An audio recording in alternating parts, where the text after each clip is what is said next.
नमस्कार, मेरा नाम है आलेख पुरोहित। मैं आपके सामने अपनी एक कविता प्रस्तुत करने वाला हूँ जिसका शीर्षक है वीरों के परिवार। आपने शहीदों, वीरों और सैनिकों के बारे में बहुत सी कविताएं सुनी होगी, लेकिन उनके परिवार जो उनको हिम्मत देते हैं उनके बारे में बहुत ही कम लिखा गया है। मैंने उनके लिए कुछ लिखने का प्रयास किया है। अगर आपको ये कविता अच्छी लगे तो मुझे आशीष जरूर दीजिएगा।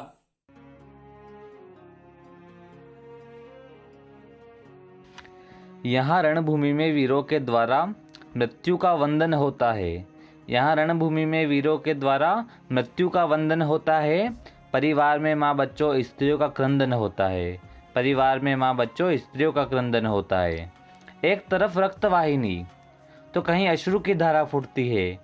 एक तरफ रक्तवाहिनी कहीं अश्रु की धारा फूटती है। घर बैठे ना लड़कर भी देखो माएँ पल पल घुटती है। सीमा पर तो केवल घर का एक ही बेटा जाता है। सीमा पर तो केवल घर का एक ही बेटा जाता है। उसको हिम्मत देने वाला प्रत्येक योद्धा कहलाता है।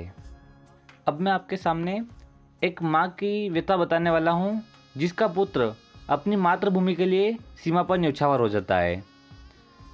कि जिस सूत को 9 महीनों तक अपने रक्त से सींचा है, जिस सूत को 9 महीनों तक अपने रक्त से सींचा है, उसके निर्जीव देह को माने अपनी बाहों में बिछा है।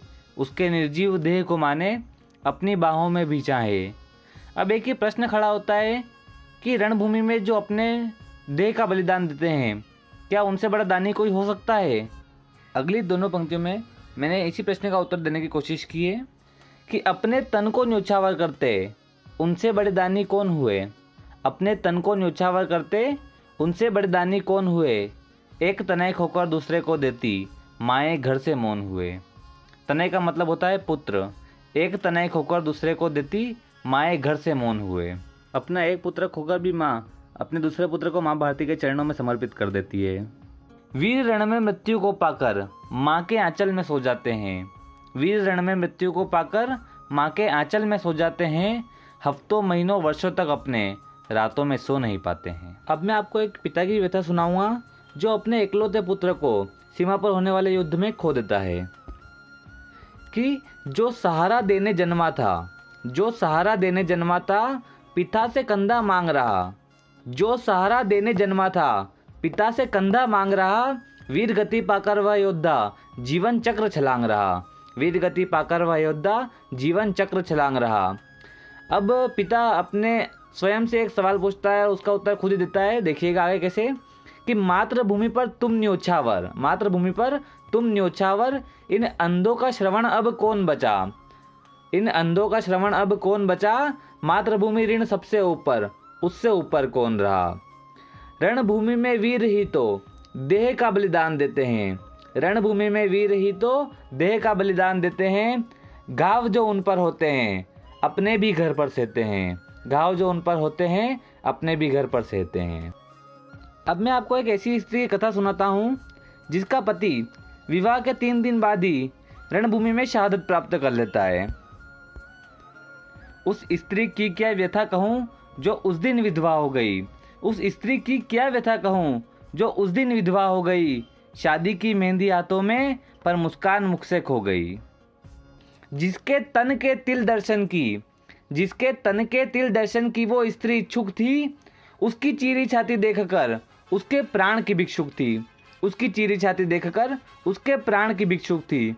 मृत्यु को गले लगाकर शहीद अमर बन जाते हैं। मृत्यु को गले लगाकर शहीद अमर बन जाते हैं। उनके शव को गले लगाकर अपने जीवित ही मर जाते हैं।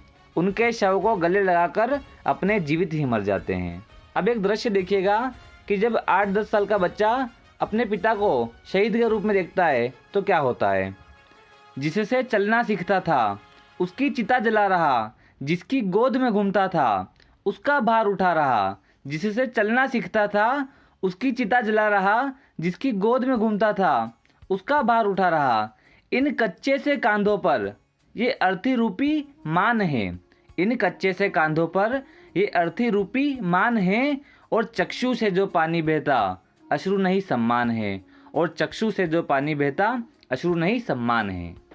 शव को वचन दे रहा वो तुमको मरकर भी ना मरने दूंगा। शव को वचन दे रहा तुमको मरकर भी ना मरने दूंगा, देश को अपने अंदर के गद्दारों से ना हरने दूंगा, देश को अपने अंदर के गद्दारों से ना हरने दूंगा।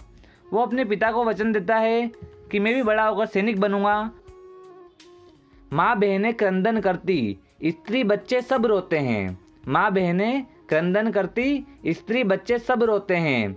वे जितने भी अश्रु होते हैं सब गर्व के अश्रु होते हैं। वो जितने भी अश्रु होते हैं सब गर्व के अश्रु होते हैं। अब आगे की पंक्तियों में मैंने बताया है कि यदि हम किन्हीं कारणों से सीमा पर नहीं जा सकते तो हम अपना एक छोटा सा हिस्सा निभाकर भी बहुत बड़ा बदलाव ला सकते हैं। कि वो सब कुछ न्योछावर करते हम कण भी ना लौटा पाए, वो सब कुछ न्योछावर करते हम कण भी ना लौटा पाए। क्या समय पर उनके अपनों तक उनका तन भी हम लौटा पाए, क्या समय पर उनके अपनों तक उनका तन भी हम लौटा पाए। रोते रोते जब तक उन सबकी आंखें ही सूख जाती है, रोते रोते जब तक उन सबकी आंखें ही सूख जाती है। शहीदों की लाशें भी उनके घर तक पहुंच न पाती है, शहीदों की लाशें भी उनके घर तक पहुंच न पाती है। कि उनके जितना न कर सकते तो एक कण तो कर पाए, उनके जितना न कर सकते तो एक कण तो कर पाए।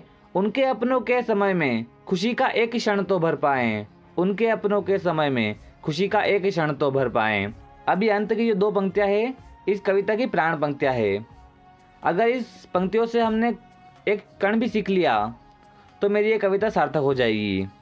अंत में लिखता हूँ कि देह दान ना कर सकते तो, देह दान ना कर सकते तो उनके शव का तो सम्मान करें, देह दान ना कर सकते तो उनके शव का तो सम्मान करें। उनके पीछे उन सबके बलिदानों का न अपमान करें, उनके पीछे उन सबके बलिदानों का न अपमान करें।